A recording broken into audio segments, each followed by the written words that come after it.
เถอะพี่น้องเอ้ยเปิดภาพมาก็เลยอยู่เพื่อนน้องก็เลยเถอะกาแฟไฟอีกอันนี้พี่น้องเอ้ยเกมกับพวกกาแฟระบาดเฮ้ยเถอะน้องเด้อบ่จักพี่น้องเอ้ยเพิ่นว่าสิเก็บกาแฟได้มื้อนี้อยู่นี่ยันสิแม่นนะอยู่พุ่นกินกาแฟซอยป่าเพิ่นว่าพี่น้องเอ้ยนี่สิแม่นเนี่ยพี่น้องเอ้ยเนาะกราบทักทายสบายดีสวัสดีเด้อพ่อแม่พี่น้องเมื่อคู่สู่คนเนาะฝั่งลาวฝั่งไทยต่างประเทศกันยินดีต้อนรับเข้าสู่2บ่าวนุ่งคือเก่าคือเดิมพ่อแม่พี่น้องเอ้ยเนาะ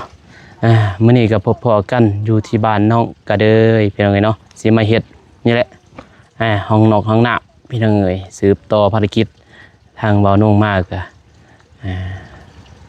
ก็เลยว่าสิมาเอาเมื่อนมาเรียบร้อยพี่เนาะบ่าวนุ่งสิตัดสิตั้งวงกบมื้อนี้พี่น้องเอ้ยเนาะพอใหม่ก็มาฮอดแล้วใหม่ซื้อมาแล้วพี่น้องเนาะแต่เมื่อโตหนึ่ง80,000 48ถึงอยู่480,000พี่เนาะถึงอยู่480,000ก็ถึงอยู่ประมาณ600พี่เนาะ700บาทได้นี่ตัวหนึ่ง80,000 กีบแต่ว่านุ่งยังบ่ทันจ่ายเงินเพิ่นมาปะก่อนมาไว้ก่อนโทรบอกเพิ่นทางน้องเคยพี่น้องเนาะจะหน่อยสิเอาเงินไปให้เพิ่นอยู่บ้านเพิ่นแหละอย่างนี้เนาะแต่ว่าตอนนี้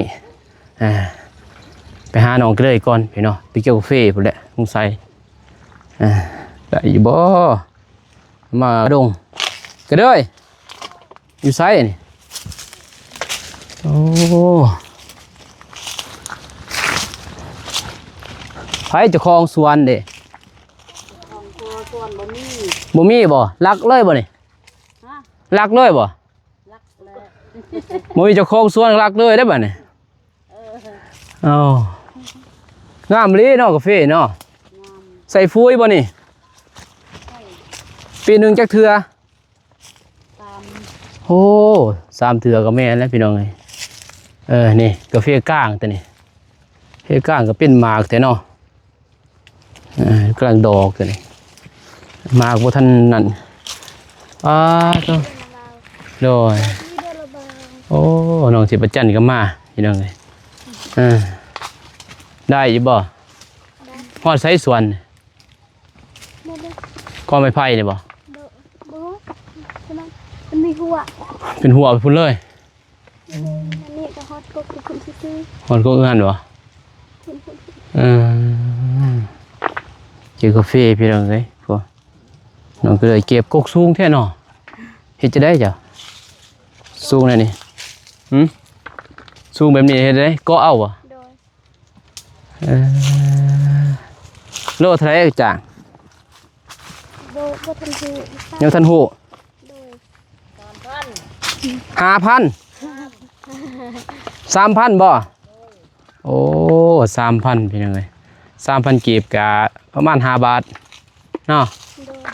5 บาทเงินไทยพี่น้องโลละ5 บาทนี่กินกาแฟน้องก็เดยน้องทิพจันทร์แม่เด้น้องทิพจันทร์แม่ไป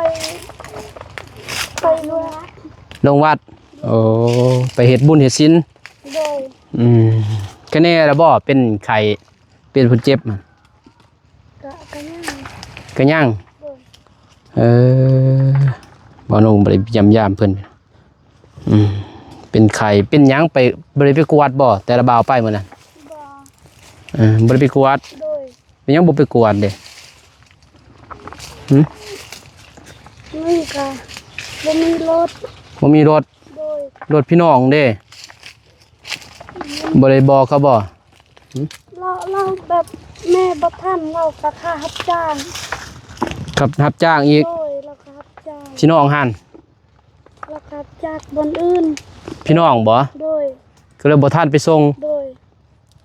บอกว่าสิไปส่งโรงหมอนี่ก็หาเข้าห้องก็เด้เด้มีรถบ่ก็เด้บ่มีพี่น้องเราก็เด้บ่มีบ่รถ มีแต่บ่มีไผว่างครับ โอ้บ่มีไผบ้าง โดย ง่ายเว้ยเจ็บสไตล์บ่ได้ได้เนาะ แม่ก็อดทนไปรับจ้างเลย อดทนเลย โดย สู้ซนเลย บ้านกับแม่โดย ว้าพี่น้องเอ้ยอดทนเอาเจ็บจนสิล้มบ่ได้ได้สลบอยู่กาโกกาแฟเนาะ โดย ตายเด้พี่น้องเอ้ยไปกวดไปยังไงเด้ไสแถวเพิ่น พุ่นเจิกใจ ฮอดไสไปฮอดไสนี่ ใครบ่มาเอาตา ไปฮอดพุ่นเลยบ่ แม่จะทำคลิปแบบนี้เขาก็ไม่ใช่ที่แท้นี่ ฮอดไส สีนี่พิษแท้จากที่ก็เก็บนี่ เก็บไปเลยเนาะ มันก็ได้มามันย่อยอยู่นี่อีก ลืม จะเก็บแถวข่อย ลืมแถวเลย จะว่าแถวจะสุดแน่ เพียงได้ไปนี่ไปทางใดไปทางพุ่นบ่ โดย เก็บไปทางพุ่น นี่ฝุ่นกันยังฝุ่น อ่า พวกเป็นฝุ่น ก็ดีแล้วเว้ยได้เฮงได้หลาย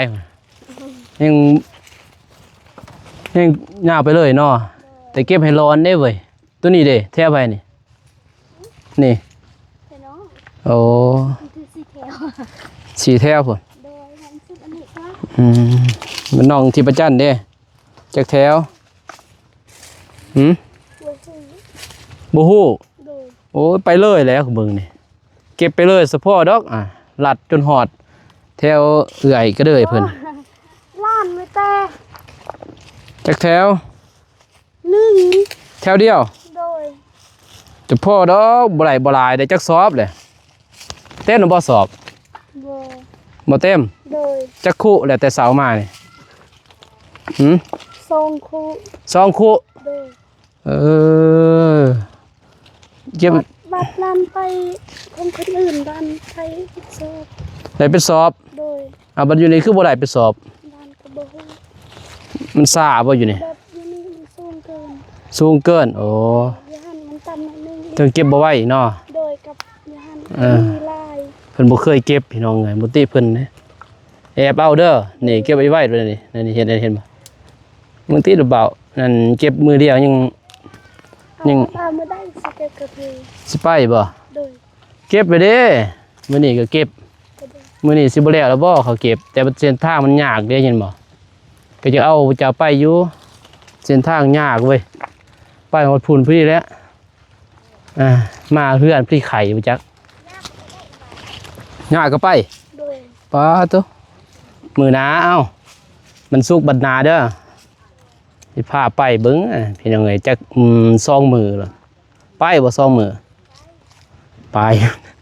ไปบ่น้องที่ประจัน ไปจักมือกับไป โอ้อย่าไปซอย โดย ได้มือได้มือหนึงพี่น้องเอ้ยเนาะมันสุกบัดหนาเนี่ยเพราะว่าจะหน่อยเรื่อยเจ้าคลอดนี่คือเกิดลูกแล้วก็บัดนี้บ่มีไฟไปเก็บเด้พอมีคนเบิ่งอยู่เพื่อนอีกเอาเก็บเมื่อติดอันอย่างหนึ่งยังไง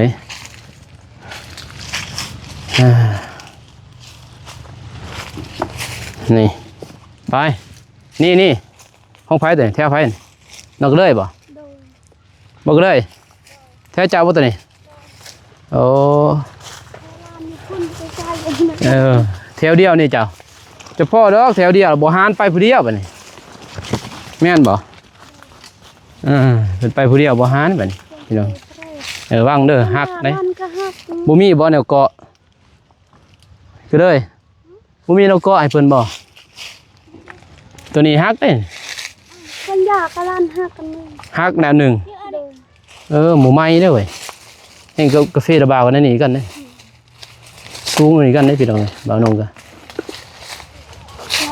เขาก็ติดตะไคร้ ใช่มาเลยบ่น้องบองบ่ไปเมื่อ คิดว่าเมื่อ เทพที่ประจันไป กันแน่งที่จะ บ้านนี้ไปเบิ่งเข้ามายังเข้ามาทำอะไร น้องบองเสียงน้องบองเนี่ยฮะเข้ามายัง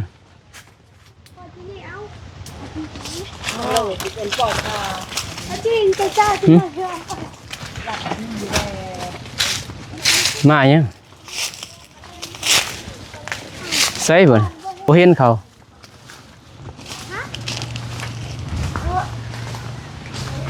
พี่ว้าตัวโดยสบายดีมายังไงมาแต่งตัวโดยน้องพ่อนก็มามาแต่ผู้สาวผู้บ่าวเด้ ผู้บ่าวพันเด้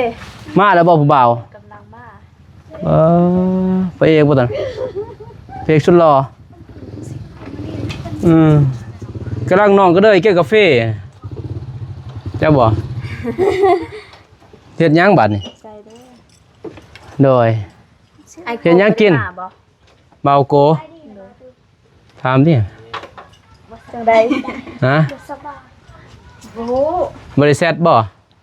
เราบ่มักตอบเสร็จ โอ้ยแนวได้ว่าผู้บ่าวนี่บ่ตอบแซด สิขานตอบเสร็จ ผู้สาวแซดหาบ่อยากตอบ ระบ้าสบายดีเด้อระบ้า สบายดีเว้าตูนสแนลตัดผมให้เด้อ FC บ่แต่งหล่อๆเด้เพิ่นตัดผมหล่อๆแม่นบ่ รอว่าจังได๋ ตัดแฮงล้อแม่นบ่ ไปถ้วย ตัดอีก มาเหยียบกึ กำลังเก็บกาแฟนี่ ไป นี่เงินในสอบหนึ่ง เกือบมาสะอาด เฮ็ดหยังบัดนี่ กินเสียส่วน เสียสวน แม่นแต่บ่กูไปเห็นมาจักเทื่อ แซดได้บ่ โอ้ย เจะแซดได้บ่ โทรแต่เช้าแหละบอกให้มาตอน9โมงเด้อว่าซั่นบ่เห็นมา จะโทรหา แม่ เพิ่นก็รับอยู่บ่ ครับ เพิ่นสิมาเพิ่น แม่นว่าหนูสิมาเด้ตอนกูกำลังบอกโทรหา เสียสวนนี่เด้เสียสวนนี่ น้องมาซะเมื่อกี้นี้เพราะว่า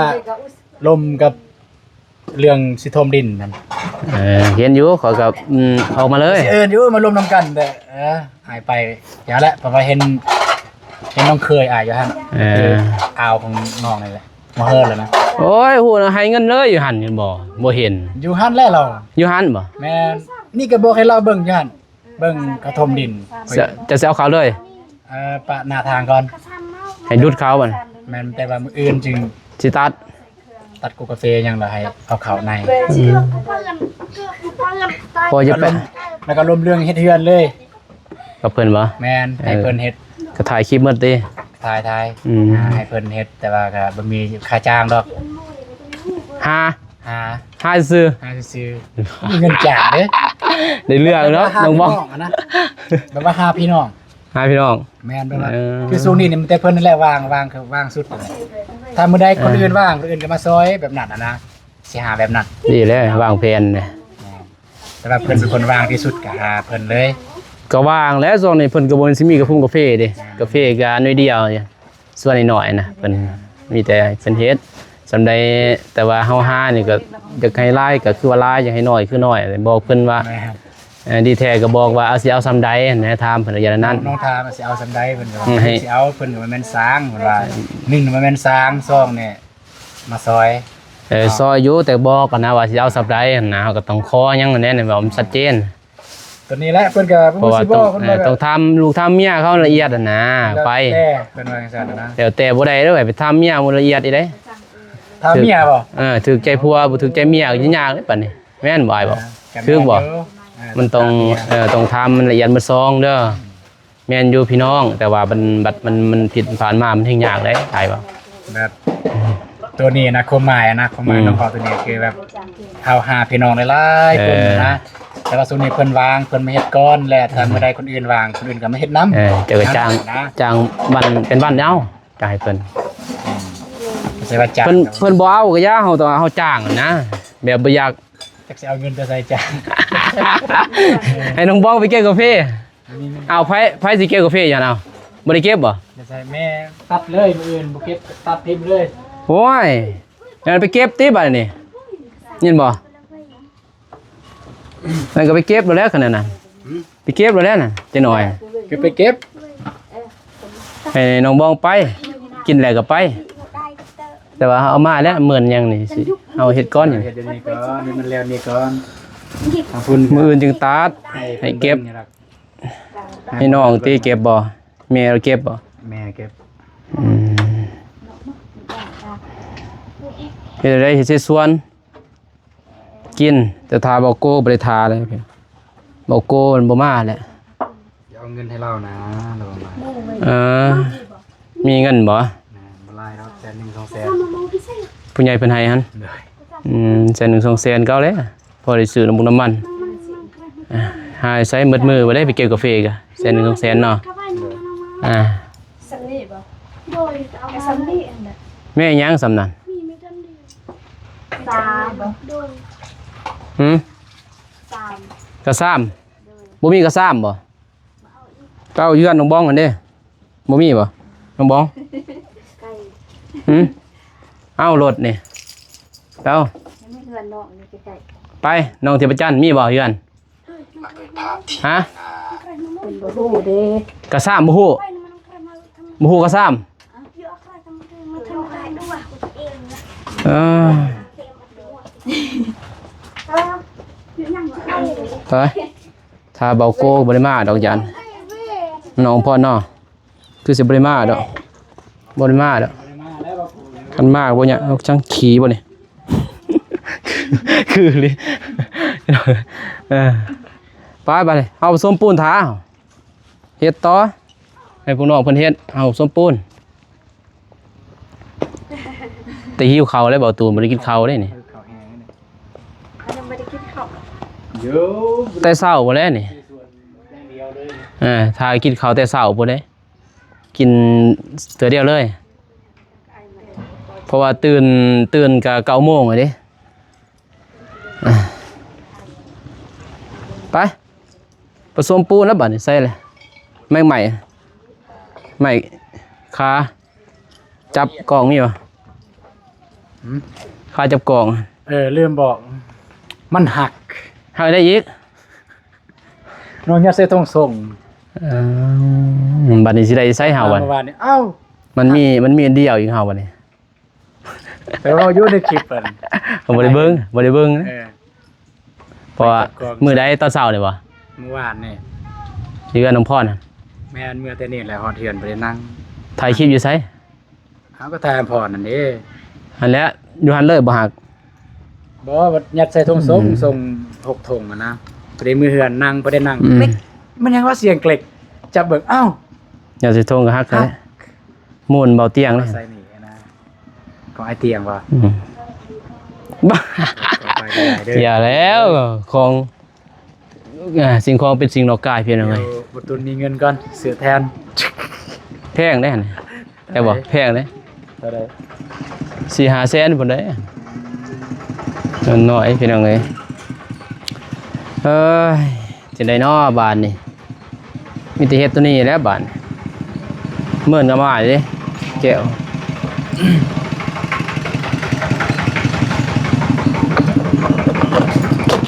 มา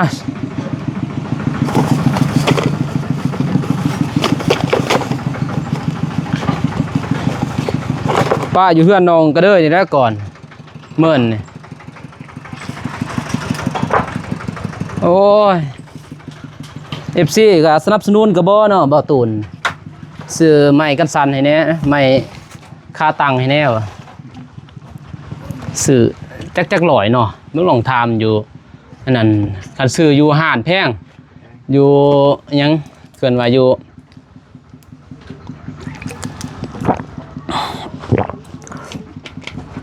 FC โทรมาไว้จังหน่อยซื้ออยู่ออนไลน์บ่แพงโทรหาผู้สาวตัวพี่น้องเอ้ยเบานุ่มบ่มีโทรศัพท์อันหนึงคันมีโทรศัพท์หนึงอันหนึงถ่ายหนึงเว้า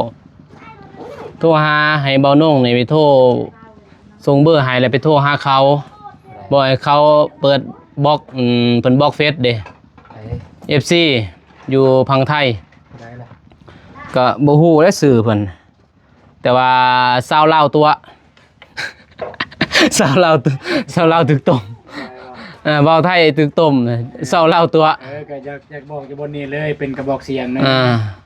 ทาง FC ก็อย่าไปเสือละ เสียเงินเท่าไหร่เพิ่น 7,000 บาท อย่าไปเชื่อร้ายสาวลาวนะสาวลาวมันก็มีคนดีมีคน มันก็มีคนดีแล้วบ่ดีแหละ บางคนนี่เว้าง่ายๆซะบางคนสาวลาวเนี่ยก็คิดว่าพี่น้องฝั่งไทยกันเขามีเงินเด้บางคนบ่ได้มากอีหลีจักได้แต่เงินต้องระมัดระวัง เพิ่นได้เงินแล้ว 7,000 เพิ่นบอกเลยเพิ่นว่าให้เบานุ่งไปโทรหาแหน่เพิ่นว่ารบกวนแหน่โทรหาเพิ่นแหน่เพิ่นว่าโทรแล้วก็บอกเพิ่นแหน่ว่าเป็นหยังคือบล็อกเปิดบล็อกแหน่ว่ะโทรหาอ้ายแหน่เพิ่นว่าเราก็เฒ่านะแล้วก็ติดตามเฮาอยู่เพิ่นก็สัมพอนะแต่ว่าสาวสวรรณเขตเพิ่นว่าสาวพลานไส้อยู่นะ พี่น้องเอ้ยให้หาโทรศัพท์น้องก็เลยก็ถ่ายบ่ได้ความจำบ่ 30ก็เลยว่าโอ้ยถ่ายบ่ได้ว่าสิถ่ายฟังเสียงเพิ่นนี่ดอกว่านี่เพิ่นว่าจังหน่อยเดี๋ยวสิโทรหานี่30นาทีนี่ แกเพิ่นโทรมา ให้บ่ตูนเนาะสิถ่ายแล้วถามเบิ่งจังได๋เพิ่นว่าให้เบอร์อ้ายแล้วนี่ให้อ้ายโทร แม่นบ่ อ้ายก็บ่กล้าโทรหาเขาดอกแม่นบ่ไผสิหานโทรหาผู้สาวเพิ่นถูกตัว 7,000 7,000 บาท 7,000 ก็ถึงอยู่4ล้านแม่นบ่4ล้านบ่4ล้านเนี่ย46 24 7,000 7,000ก็4ล้านเพิ่นว่าได้เงินปึ๊บก็บอกเลยเพิ่นโอ้บ่ตีดอกเนาะเกินว่าอย่าไว้ใจร้ายเกินว่าเฮาบ่แม่นหาคู่เด้โทรหาอ้ายมื้อนั้นอีกจักมื้อวานมื้อซื่นอีกกันเบาตูนเคยเจอบ่โทรบอกว่าเบานุ่งหาผู้สาวให้แน่เพิ่นเห็นเบานุ่งบอกยังให้เบาตูนยังได้เพิ่นว่าให้อ้ายเด้อติโอ้ย บ่แม่นทรายใหญ่หักแล้วนี่เนาะมันบ่แม่นเด้ ต่างเด้อ สิไปให้หาผู้เสียผู้สาวยอมเลยพี่น้องเอ้ยเพิ่นว่าสาวเราไตงามเพิ่นว่าหาให้แน่เพิ่นว่าเอาก็ยอมพี่น้องเอ้ยเนาะหาคู่หาของเฮามันสายบุญแม่นบ่ สายใหญ่หักโอเคพี่น้องเอ้ยเนาะจักหน่อยบ่ตูนตัดคลิปอ่ะ ได้ มีแต่บางนุ่งก็สิผสมปูนเรียบร้อยแล้วก็สิติดตัวนี้ก่อนติดประตูนี่ก่อนพี่น้องเอ้ยเนาะติดประตูแล้วก็สิก่อขึ้นตัวนั้นอีกใส่ไม้พี่น้องมื้ออื่นเพิ่นก็น่าจะบ่แล้วอย่างนึงมื้อนี้ติดประตูก็น่าสิแล้วอยู่เนาะ ได้ ติดนี่น่าจะแล้วพี่น้องเอ้ยเพราะว่าน้องบงกับน้องอำพรน้องก็เด้ยน้องจิปจันทร์เพิ่นเฮ็ดอีหยังเฮ็ดเสสวนพี่น้องเอ้ยเนาะ สิสวน มีทางพออยู่สหรัฐอเมริกาและพอแซงเพิ่นพี่เนาะ สนับสนุน สนับสนุนเคือนว่าอันหยังเลี้ยงเขาเนาะเป็นเลี้ยงเขาแล้วเลี้ยงเสสวนเพิ่นว่าให้บ่ตูนเลี้ยงในมือเก็บกาแฟนั่นแหละพี่น้องเอ้ยเนาะเลี้ยงให้แน่เพิ่นว่าแต่ว่าเลี้ยงกันหนึ่งน้องก็เด้ยเพิ่นว่าน้องบ้องน้องอำพรเบาตูนเบานุ่งแต่ว่าเบานุ่งจะเอิ้นหมดพี่น้องเอ้ยเนาะให้เบาตูนถ้าว่าบ่โกมาก็ให้เบาโกมาแล้วก็น้องสิประจันเนาะแต่เบาโกนี่ยันบ่ได้มาพี่น้องเอ้ย150,000ว่าเบาตูน150,000ตอนเช้าว่าสิมาบ่ สิมา อันนี้ก็จักโมงเลย บ่ได้นอนนะ 1 โมงป้ายพี่น้องเอ้ยเนาะก็ยันบ่ได้มาดอกบ่ได้นอนเพราะว่าเพิ่นว่าสิมาแต่ว่ามันก็แบบเฮาบ่เชื่อนะ เคยตัวอะไร ผืนเนาะ มีแต่ว่าทรายยันบ่พอพี่น้องทรายยังน้อยหนึงสิโบกในบ่พอกับเทนั่นแหละสิซื้อไม้ทรายเทเพราะว่าซื้อตัวนี้ก็หมด400,000จะเข้า500,000จะเข้า500,000ถึงอยู่700พี่น้องเอ้ยเนาะ700 บาทประมาณนั้น700 800นี่แหละโอเคมีแต่สิเฮ็ดนี่ก่อนพี่น้องเอ้ยเนาะน้องก็เลยก็หยุดแล้วบัดนี้บ่ได้เก็บกาแฟป้าหายบ่จักบอกเลยเราบ่หายติเฮาเก็บเป็นโลเด้เนาะบ่แม่นเฮาเมาเนาะแม่นบ่เก็บเป็นโล เฮาบ่ได้เมาแม่นบ่ โดย เฮาเมื่อยแต่ได้เฮาก็พักเลยนี่บ่วางได้ถอกถือเอื้อยเด้อเว้ยบ่เบิ่งกลพอดีแล้วเนาะ โดย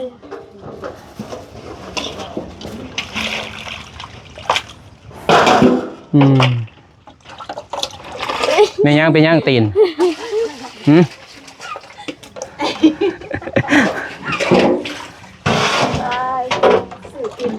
ตีนเป็นยังตีนเปื้อนเหยียบขี้ดินเนี่ยไก่เหยียบขี้ดินตีนซ้ำ ใช่เลยไว้หน่อยเด็กก็ให้เอื้อยยับไปพุ่นก่อน บุตรีแรมอยู่ดนเนาะอยู่ตู้เย็น หั่นแป้งตะนั้น อยู่ตู้เย็นดนก็ธรรมดาคุดเด้อยินบอกก็เลยจะคุดเอาไปแป้นปูนั่นจะล้างได้อันนี้มันสิไล่ไปเลยได้ป่ะเนี่ยไล่เปื่อนมดอันนั้น กูมานต้นเต้าแล้วพอทำเชือกแล้วก็ได้ ไม่ยังบ่มียังแล้วบ่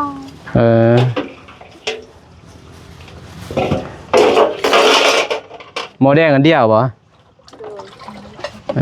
พันกินบ่เจ้าบ่ได้หิวเข่าได้พี่น้องน้องบองกินเอาบ่เข่าย่างโคนระบ่าวคะแนนเด้อจังได้กะฮู้เด้อกินก่อนโลดจักบ่ นักเองเราอยู่ในต้น ซ้ำเจ้าแล้วนี่มีแล้วประมาณ3 โมงนะ เฮ็ดนี่บ่ โดย